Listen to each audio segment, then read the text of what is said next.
नमस्कार दोस्तों, स्वागत है आप सभी का आपके अपने से YouTube चैनल पर। दोस्तों, हम एनसीईआरटी के तारतम्य में लगातार आगे बढ़ते जा रहे हैं और इसी क्रम में हम जियोग्राफी के दूसरे चैप्टर तक आ चुके हैं। ये कक्षा 8 का पाठ्यक्रम है जिसमें हम आज पढ़ेंगे भूमि, मृदा, जल, प्राकृतिक वनस्पति और वन्य जीवन संसाधन के बारे में। तंजानिया अफ्रीका के एक छोटे गांव में मांबा पानी लाने के लिए प्रातः शीघ्र उठती हैं और बहुत दूर तक उन्हें जाना पड़ता है। वहां कुछ घंटों के बाद वो लौटती हैं। उसके उपरांत वे अपने घर के कार्यों में अपनी माँ का हाथ बटाती हैं, अपने भाइयों की बकरियों की देखभाल में हाथ बटाती हैं। पूरे परिवार के पास उनके पास एक झोपड़ी और चारों ओर चट्टानों से घिरी हुई एक भूमि का भाग है। मामा के पिता उसमें कठिन परिश्रम के बाद कुछ मात्रा में मक्का या सेम उगा पाते हैं। फिर भी यह उनके परिवार के साल भर के खाने के लिए पर्याप्त नहीं होता। वहीं दूसरी तरफ पीटर न्यूजीलैंड में भेड़ पालन प्रदेश के मध्यवर्ती भाग में रहता है, जहां उसका परिवार ऊन प्रक्रमण करने के कारखाना चलाता है। प्रतिदिन जब वह स्कूल से लौटता है तो वह अपने चाचा को भेड़ों की देखभाल करते हुए देखता है। उनका भेड़ों का बड़ा बाड़ा कुछ दूरी पर पहाड़ियों से लगे एक विस्तृत घास के मैदान पर स्थित है और नवीनतम प्रौद्योगिकी का उपयोग करते हुए एक वैज्ञानिक विधि से इनका प्रबंधन किया जाता है। पीटर का परिवार जैविक कृषि द्वारा सब्जियां उगाता है। मामा और पीटर विश्व के दो विभिन्न स्थानों में रहते हैं और उनके जीवन व्यतीत करने में बहुत अंतर है। यह विभिन्नता भूमि की गुणवत्ता, मृदा, जल, प्राकृतिक वनस्पति, प्राणियों और प्रौद्योगिकी के उपयोग की भिन्नता के कारण है। इन स्थानों का एक दूसरे से भिन्न होने का मुख्य कारण इस प्रकार के संसाधनों की उपलब्धता है। क्या आप जानते हो, विश्व की 90% जनसंख्या भूमि क्षेत्र के 30% भाग पर ही रहती है। शेष 70% भूमि पर या तो विरल जनसंख्या है या फिर वह निर्जन है। भूमि सभी महत्वपूर्ण प्राकृतिक संसाधनों में भूमि भी शामिल है। भूपृष्ठ के कुल क्षेत्रफल का लगभग 30% भाग भूमि है। यही नहीं, इस थोड़े से प्रतिशत के भी सभी भाग आवास योग्य नहीं है। मुख्यतः भूमि और जलवायु के भिन्न भिन्न लक्षणों के कारण विश्व के विभिन्न भागों में जनसंख्या का वितरण क्या है, असमान पाया जाता है। उबड़ खाबड़ स्थल है, पर्वत है, तीव्र ढाल है, क्रांतिक संभावना है, मरुस्थल क्षेत्र है, सघन वन क्षेत्र है, सामान्यतः विरल अथवा निर्जन भी हैं। उर्वर मैदानों और नदी घाटियों में कृषि के लिए उपयुक्त भूमि उपलब्ध है, इसलिए वे स्थान विश्व सघन क्षेत्र में बसे हुए। कृषि भूमि का उपयोग विभिन्न कार्यों के लिए किया जाता है, जैसे कृषि, वानिकी, खनन, सड़कों और उद्योगों की स्थापना। साधारणतः इसे भूमि उपयोग कहते हैं। क्या आप मामा और पीटर के परिवारों के भूमि उपयोग के विभिन्न तरीकों की सूची बना सकते हैं। भूमि का उपयोग भौतिक कारकों द्वारा निर्धारित किया जाता है, जैसे स्थलाकृति, मृदा, जलवायु, खनिज और जल की उपलब्धता। मानवीय कारक जैसे जनसंख्या और प्रौद्योगिकी भी भूमि उपयोग प्रतिरूप के महत्वपूर्ण निर्धारक हैं। निजी भूमि और सामुदायिक भूमि के आधार पर भी भूमि को बांटा जा सकता है। निजी भूमि व्यक्तियों के स्वामित्व में होती हैं, जबकि सामुदायिक भूमि समुदाय के स्वामित्व में होती हैं। सामान्य रूप से इनका उपयोग समुदाय से संबंधित व्यक्तियों के लिए किया जाता है, जैसे चारा, फलों, नट या औषधीय बूटियों को एकत्रित करना। इन समुदाय भूमि को साझा संपत्ति संसाधन भी कहते हैं। जनसंख्या और उनकी मांग सदैव बढ़ती रहती है, लेकिन भूमि की उपलब्धता सीमित है। स्थान के अनुसार भूमि की गुणवत्ता में अंतर है। लोगों ने सामुदायिक भूमि पर व्यापार क्षेत्र बनाने, नगरीय क्षेत्रों में घर बनाने और ग्रामीण क्षेत्रों में कृषि योग्य भूमि का विस्तार करने के लिए अनाधिकृत हस्तक्षेप करना शुरू कर दिया है। आज भूमि के उपयोग प्रतिरूप में व्यापक परिवर्तन हमारे समाज में सांस्कृतिक परिवर्तनों को दर्शाते हैं। वर्तमान में कृषि और निर्माण संबंधी गतिविधियों के प्रसार के कारण निम्नीकरण, भूस्खलन, मृदा अपरदन, मरुस्थलीकरण पर्यावरण के लिए मुख्य खतरा है। देखिए, ऊपर की तरफ जो हमने छोड़ा उसको अगर देखें तो भूमि उपयोग के समय के अनुसार परिवर्तन, भूमि, मृदा, जल, प्राकृतिक वनस्पतियों में अगर देखें तो ये भूमि उपयोग के समय के साथ क्या है, परिवर्तन है, जिसमें आप इन पूर्व को देख सकते हैं। देखिए, पहले नंबर भूमि का क्या था, इस तरीके से खेतीहर भूमि हुआ करती थी। फिर सेकंड नंबर पे क्या हुआ, इसमें घर जो है वो झोपड़ी से क्या हो गए, मकानों में बसने लगे। और यहाँ जो पतली सड़कें थी वहाँ पर एक बड़ी चौड़ी सड़कें हो गई। यहाँ पे मैदानों के ज़्यादा हिस्से थे, पर यहाँ पे क्या हो गया, ये खंबे लग गए हैं। इस हिस्से में क्या हो गया, बड़े बड़े क्षेत्र बन गए हैं। फिर इस क्षेत्र से दूसरे से तीसरे की तरफ देखें तो खेत क्या है, पूरी तरीके से खत्म हो गए हैं और जो नए घर हैं वो बनने लगे हैं। और चौथे तरीके से अगर देखें तो ये पूरी तरीके से क्या हो गया है, प्रदूषण का क्षेत्र बन गया है। भूमि संसाधनों का संरक्षण, बढ़ती जनसंख्या तथा इसकी बढ़ती मांगों के कारण वन भूमि और कृषि योग्य भूमि का बड़े पैमाने पर विनाश हुआ है। इसके इन प्राकृतिक संसाधन के समाप्त होने का डर पैदा हो गया। इसलिए विनाश की वर्तमान दर को अवश्य ही रोकना चाहिए। वन रोपण, भूमि उद्धार, रासायनिक कीटनाशक और उर्वरकों के विनियमित उपयोग तथा अतिचारण पर रोक आदि भूमि संरक्षण के लिए प्रयुक्त कुछ सामान्य तरीके हैं। शब्दावली की तरफ अगर जाए तो अपक्षय का मतलब होता है तापमान परिवर्तन, तुषार क्रिया, पौधों, प्राणियों और मनुष्य द्वारा अनावृत शैलों का टूटना तथा क्षय होना। अगर ऊपर चलें तो यहाँ पर एक कुछ छोटा सा चैप्टर का आर्टिकल लिखा हुआ है, भूस्खलन। भूस्खलन को सामान्य रूप से शैल, मलबा या ढाल से गिरने वाली मिट्टी के बृहद संचलन के रूप में परिभाषित किया जाता है। ये प्रायः भूकंप, बाढ़ और ज्वालामुखी के साथ घटित होते हैं। लंबे समय तक भारी वर्षा होने से भूस्खलन होता है। वह नदी में प्रवाह को कुछ समय के लिए अवरुद्ध कर देता है। नदी अवरुद्धता के अचानक फूट पड़ने से निचली घाटियों के आवासों में विध्वंस आ जाता है। पहाड़ी भूभाग में भूस्खलन एक मुख्य और विस्तृत रूप से फैली प्राकृतिक आपदा है जो प्रायः जीवन और संपत्ति को आघात पहुंचाती है और चिंता का एक मुख्य विषय है। एक वस्तु स्थिति अध्ययन। हिमाचल प्रदेश के कन्नौर जिले में रेकांग पीओ के निकट पंजी गांव में बड़े भूस्खलन के कारण राष्ट्रीय महामार्ग 22 की पुरानी हिंदुस्तान तिब्बत सड़क का 200 मीटर तक का भाग नष्ट हो गया। यह भूस्खलन पंजी गांव में तीव्र विस्फोटन द्वारा हुआ था। विस्फोटन के कारण ढाल का यह कमजोर क्षेत्र नीचे गिर गया, जिसके कारण सड़क और गांव में आसपास के क्षेत्र क्षति हो पहुंची। गांव को किसी संभावित मानव विनाश से बचाने के लिए पूर्ण रूप से खाली करा दिया गया। न्यूनीकरण क्रियाविधि। वैज्ञानिक प्रविधियों के विकास से हमें समझने की शक्ति मिली है कि भूस्खलन उत्पन्न होने के कौन कौन से कारक हैं और उनका प्रबंधन कैसे करना है। भूस्खलन को रोकने की कुछ प्रविधियां निम्नलिखित हैं।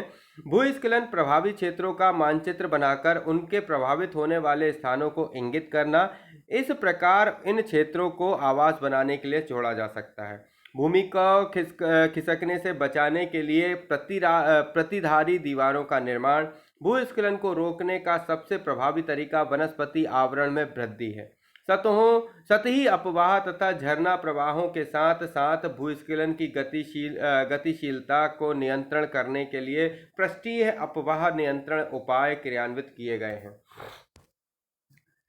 इनके साथ समाप्त होने का डर पैदा हो गया, इसलिए विनाश की वर्तमान दर को अवश्य ही रोकना चाहिए। वनरोपण, भूमि उद्धार, रासायनिक कीटनाशकों और उर्वरकों की विनियमित उपयोग तथा अतिचारण पर रोक आदि भूमि संरक्षण के लिए प्रयुक्त कुछ सामान्य तरीके हैं। आइए जानते हैं मृदा के बारे में।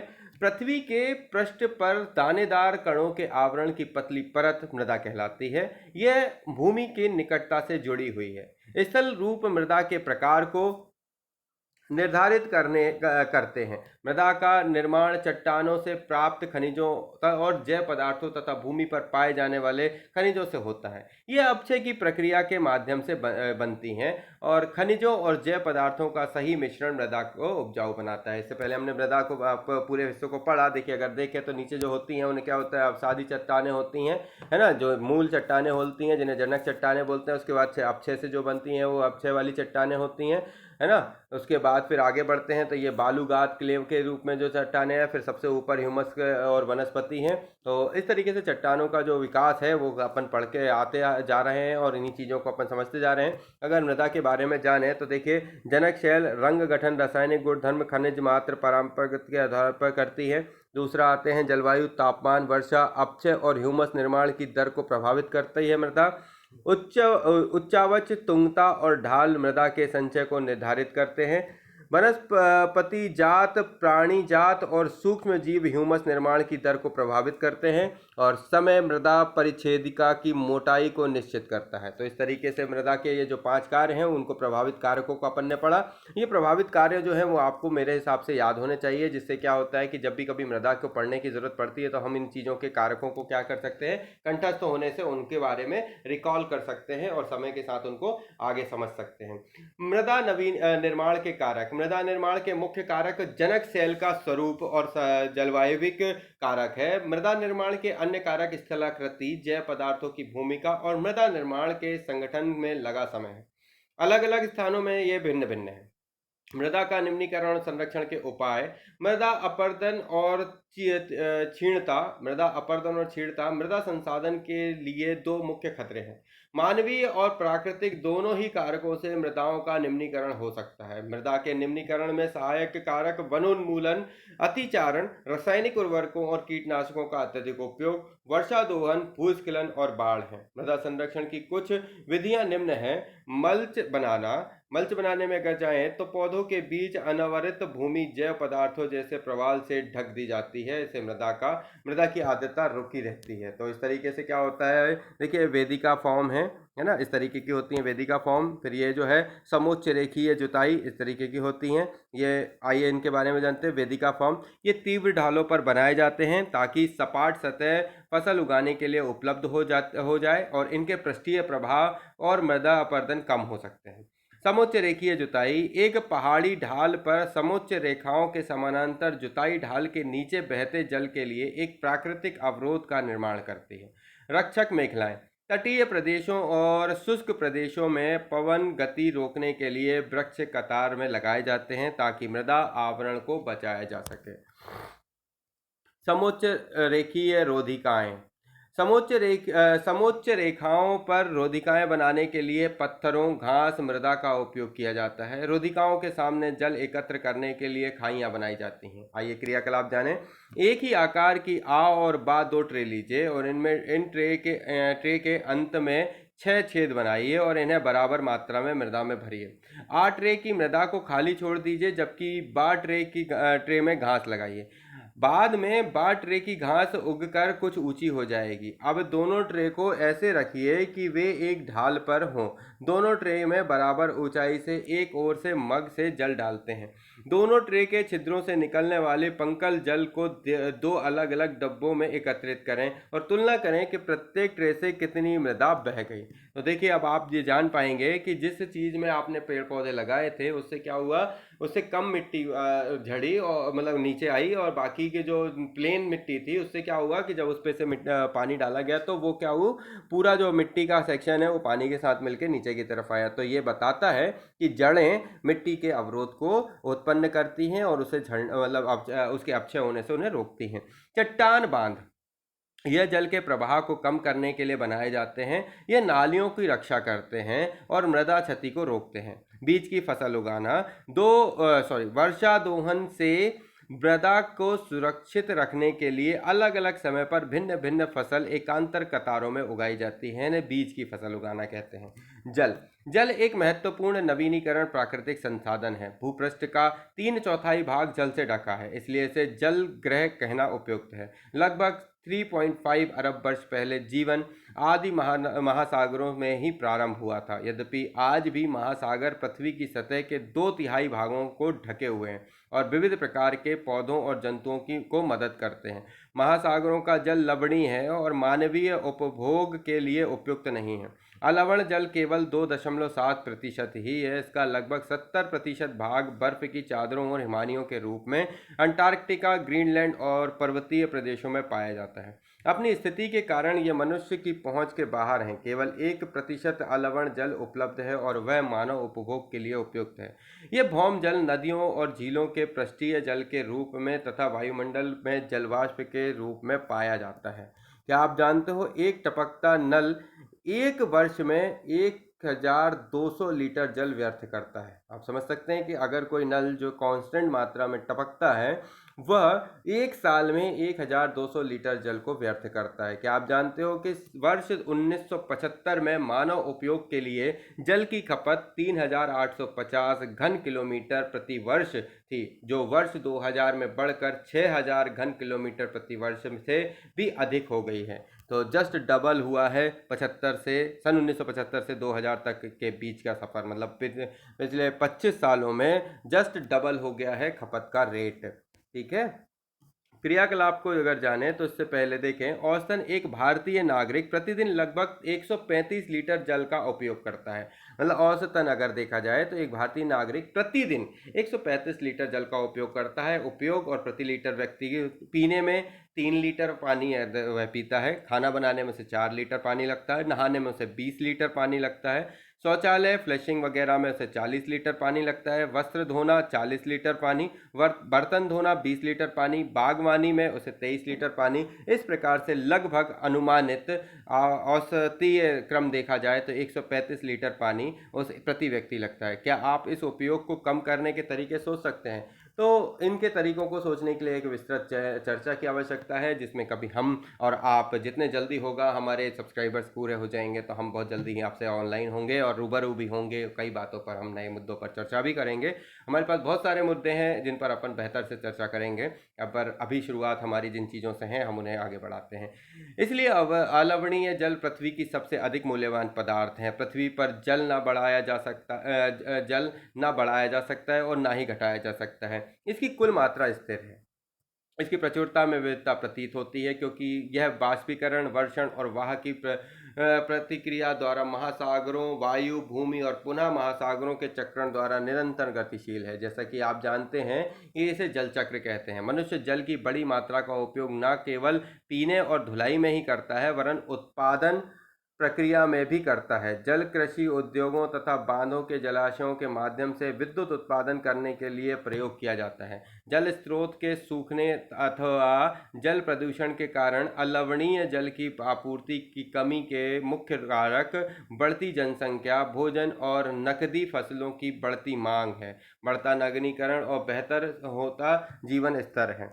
जल उपलब्धता की समस्याएं। विश्व के कई प्रदेशों में जल की कमी है। अधिकांश अफ्रीका, पश्चिमी एशिया, दक्षिण एशिया, पश्चिमी संयुक्त राज्य अमेरिका के भाग, उत्तर पश्चिमी मैक्सिको, दक्षिण अमेरिका के भाग और संपूर्ण ऑस्ट्रेलिया अलवणीय जल की आपूर्ति की कमी का सामना कर रहे हैं। वे देश ऐसे जलवायु प्रदेशों में स्थित हैं जहां अक्सर सूखा पड़ता है। उनमें जलाभाव की अधिक समस्या बनी रहती है और इस प्रकार जल का अभाव मौसमी अथवा वार्षिक वर्षण में विविधता के परिणाम स्वरूप हो सकता है, अथवा अति उपयोग और जल स्रोतों के संदूषण के कारण भी जल का अभाव हो सकता है। जल संसाधनों का संरक्षण। आज के विश्व में शुद्ध अथवा पर्याप्त जल स्रोतों का पहुंचना एक बड़ी समस्या बन गई है। इस क्षीण होते संसाधनों के संरक्षण के लिए कदम उठाने चाहिए। यद्यपि जल एक नवीनीकरण संसाधन है, तथापि इसका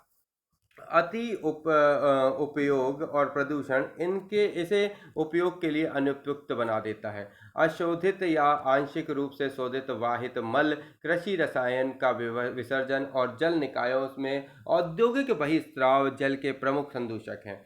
इनमें शामिल नाइट्रेट धातुएं और पीड़कनाशी जल को प्रदूषित कर देते हैं। इनमें से अधिकांश रसायन अजैव निम्नीकरण होने के कारण जल द्वारा मानव शरीर में पहुंच जाते हैं। इन प्रदूषकों को जल निकायों में छोड़ने से पूर्व बहिस्रावों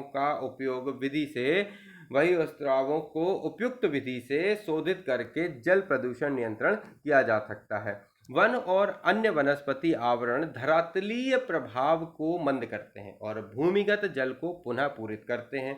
जल संग्रहण पृष्ठीय भूमि को बचाने की दूसरी विधि है। जल का उपयोग खेतों की सिंचाई के लिए किया जाता है। जल रिसाव को कम करने के लिए नहरों को ठीक से पक्का करना चाहिए।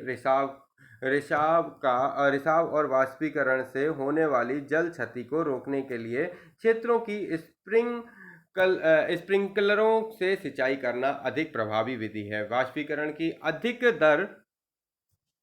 वाष्पीकरण की अधिक दर वाले शुष्क प्रदेशों में सिंचाई की ड्रिप अथवा टपकन विधि बहुत उपयोगी है। संरक्षण की इन विधियों का अपनाकर बहुमूल्य जल संसाधन को संरक्षित किया जा सकता है। जानते हैं प्राकृतिक वनस्पति और वन्य जीवन के बारे में।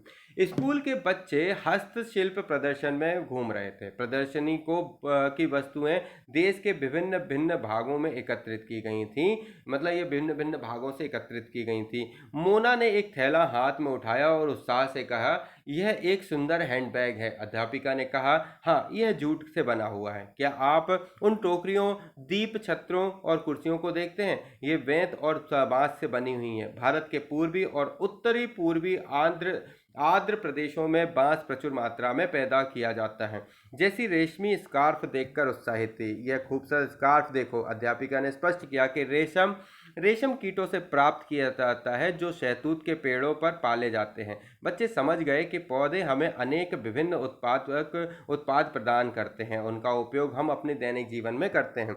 प्राकृतिक वनस्पति और वन्य जीवन केवल स्थलमंडल, जलमंडल और वायुमंडल के बीच जुड़े एक सकरे क्षेत्र में ही पाए जाते हैं, जिसे हम जैवमंडल कहते हैं। जैवमंडल में देखिए, हम आगे बढ़ते हैं, फिर इसके बाद उनको बताएंगे। जैवमंडल में सभी जीवित जातियां जीवित रहने के लिए एक दूसरे से परस्पर संबंधित और निर्भर रहती हैं। इस जीवन आधारित तंत्र को पारितंत्र कहते हैं। वनस्पति और वन्य जीवन बहुमूल्य संसाधन है। पौधे हमें इमारती लकड़ी देते हैं, प्राणियों को आश्रय देते हैं, ऑक्सीजन उत्पन्न करते हैं जिससे हम सांस लेते हैं, फसलों को उगाने के लिए आवश्यक मृदा की सुरक्षा करते हैं, रक्षक मेखला के रूप में कार्य करते हैं, भूमिगत जल के संग्रह में सहायता करते हैं, हमें फल, लैक्टस, तारपीन का तेल, गोंद, औषधीय पौधे और कागज प्रदान करते हैं जो आपके अध्ययन के लिए अत्यधिक आवश्यक हैं। पौधों की असंख्य उपयोग हैं, उनमें आप कुछ और जोड़ सकते हैं। वन्य जीवन के अंतर्गत जंतु, पक्षी, कीट एवं जलीय जीव रूप आते हैं।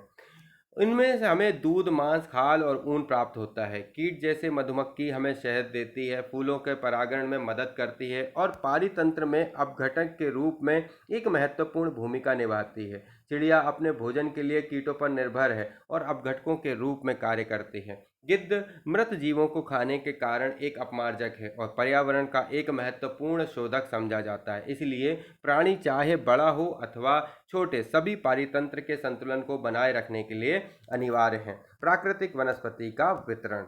वनस्पति की वृद्धि मुख्य रूप से तापमान और आर्द्रता पर निर्भर करती है। विश्व की वनस्पति के मुख्य प्रकार को 4 वर्गों में रखा जा सकता है, जैसे वन, घास, स्थल, गुल्म और टुंड्रा। भारी वर्षा वाले क्षेत्रों में विशाल वृक्ष उग सकते हैं। इस प्रकार वन प्रचुर जल आपूर्ति वाले क्षेत्रों में ही पाए जाते हैं। जैसे जैसे आर्द्रता कम होती है, वृक्षों का आकार और उनकी सघनता कम हो जाती है। सामान्य वर्षा वाले क्षेत्रों में छोटे आकार वाले वृक्ष और घास उगती हैं, जिससे विश्व के घास स्थलों का निर्माण होता है। कम वर्षा वाले शुष्क प्रदेशों में कटीली झाड़ियां एवं गुल्म उगते हैं। इस प्रकार के क्षेत्रों में पौधों की जड़ें गहरी होती जाती हैं।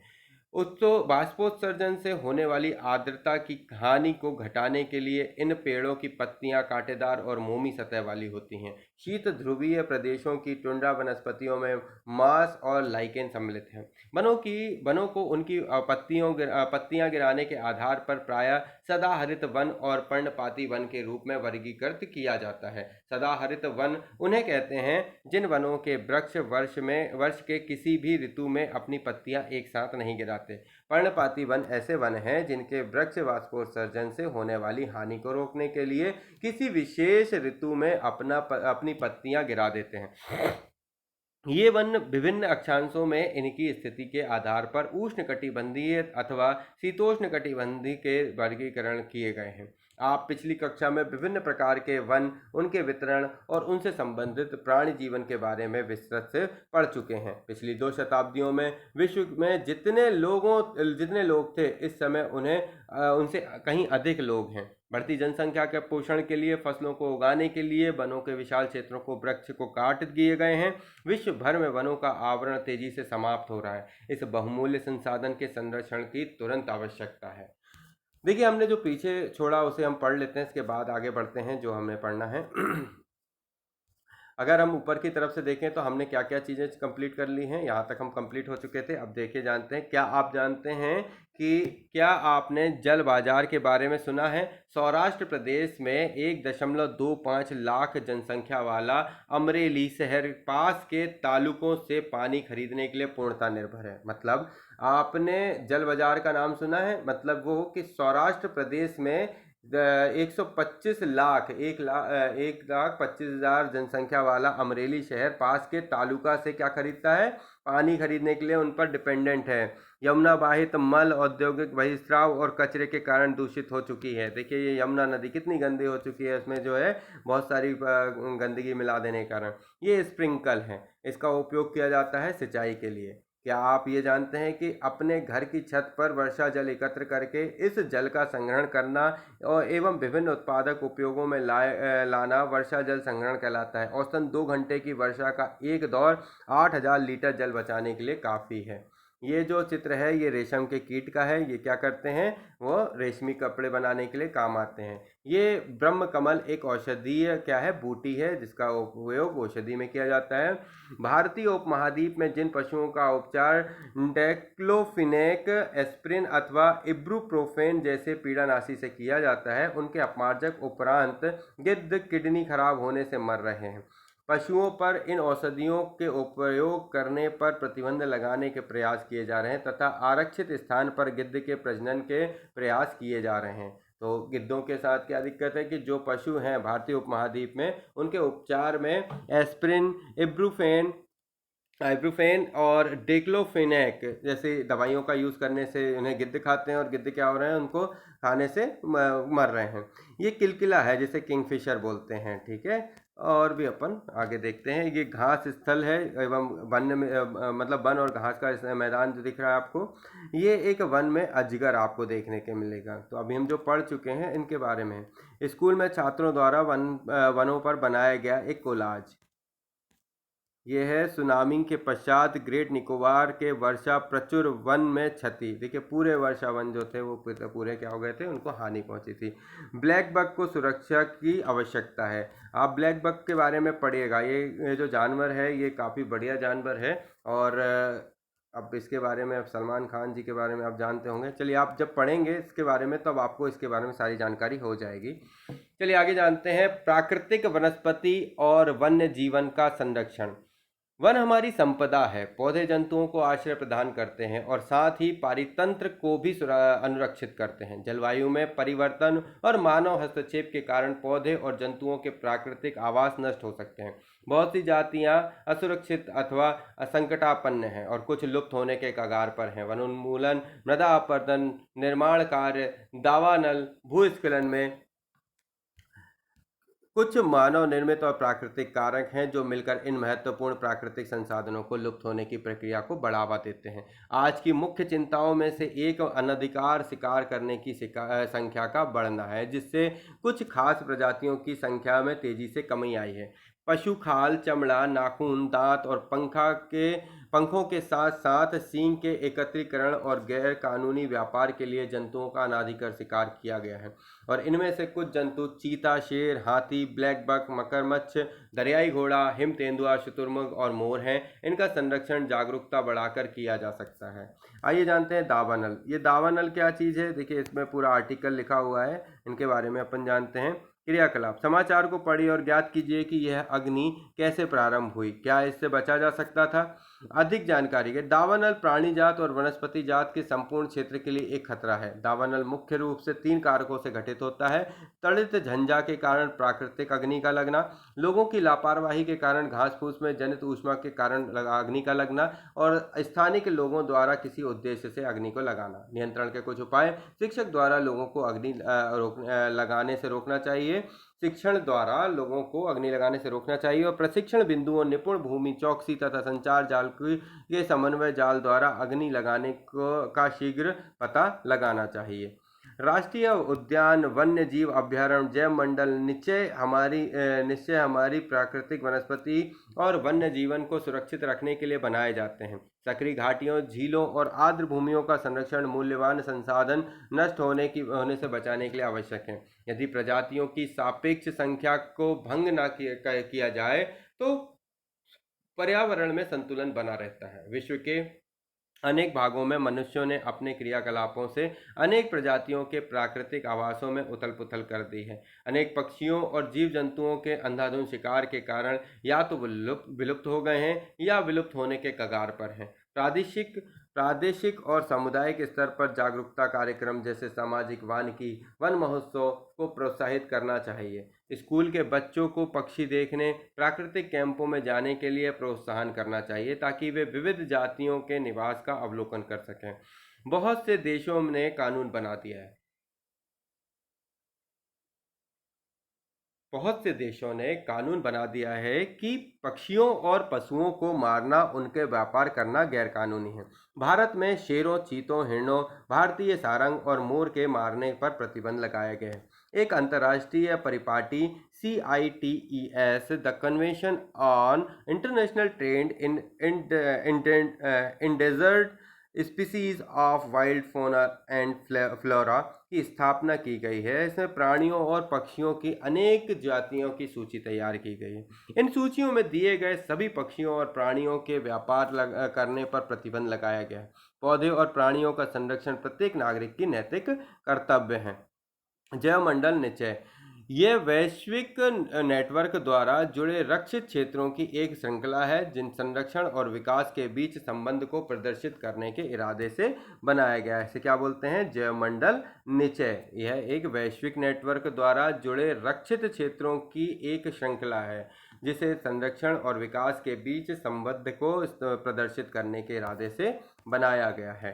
क्या आप जानते हैं CITES संकटग्रस्त वन्य प्राणी जात और वनस्पति जात के अंतर्राष्ट्रीय व्यापार परिपाटी सरकारों के बीच एक अंतर्राष्ट्रीय समझौता है। इसका उद्देश्य यह सुनिश्चित करना है कि वन्य प्राणी एवं पौधों के नमूनों के अंतर्राष्ट्रीय व्यापार से उनके जीवन को कोई खतरा नहीं।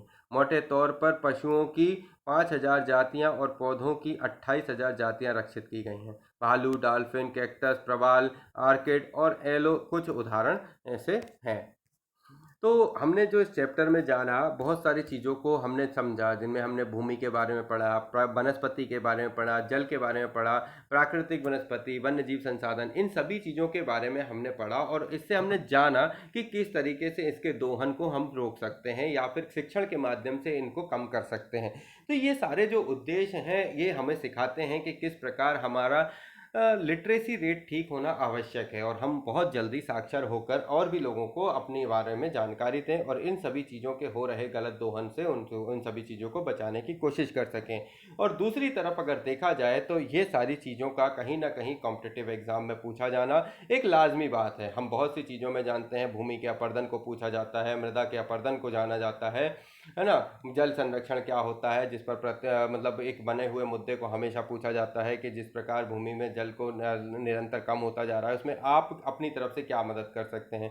तो देखिए दोस्तों, एक तथ्यात्मक रूप से किसी बात के आंसर का होना उसकी पुष्टि करता है कि आपके द्वारा किया गया मतलब ज्ञान कि बहुत बेहतर है। तो ऐसे ही चीज़ों को आपको लगातार हमारे साथ बने रहना ज़रूरी है और इन सभी चीज़ों को गौर से पढ़ना ज़रूरी है। जिन बातों में आपको दिक्कत आती है उनसे इसके लिए मैं आपसे बार बार निवेदन करता हूं कि आप लगातार इसके साथ आप जो है सुनते रहिए ताकि आप 2 से 3 बार इसकी स्पीड बढ़ाकर सुनिए। आप जब इसे सुनेंगे तब आपको जहां डाउट होए और अगर आप चाहते हैं कि किसी चैप्टर को मैं दोबारा से पढ़ाऊं या फिर उसके में कोई संशोधन आपकी तरफ से लगता है तो वो आप मुझे कमेंट करके बता सकते हैं। मनुष्य प्रवृत्ति जो होती है त्रुटि करने के लिए कहीं ना कहीं बाध्य हो जाती है और कहीं ना कहीं उनसे त्रुटियां भी होती हैं। मैं अपनी तरफ से ऐसी कोई त्रुटि पर आप सभी लोगों से क्षमा मांगता हूं और निवेदन करता हूं कि समय समय पर मुझे आपकी तरफ से जो सलाह और मशवरे मिलते हैं उन सभी पर मैं काम करते हुए अपने आप को बेहतरता की तरफ लेकर चलूं और आपको एक सही मार्गदर्शन देने की कोशिश करूं। तो दोस्तों, ऐसे ही अच्छी बातें, अच्छी जानकारियां और ये NCERT का तारतम हमारा आपका लगा रहेगा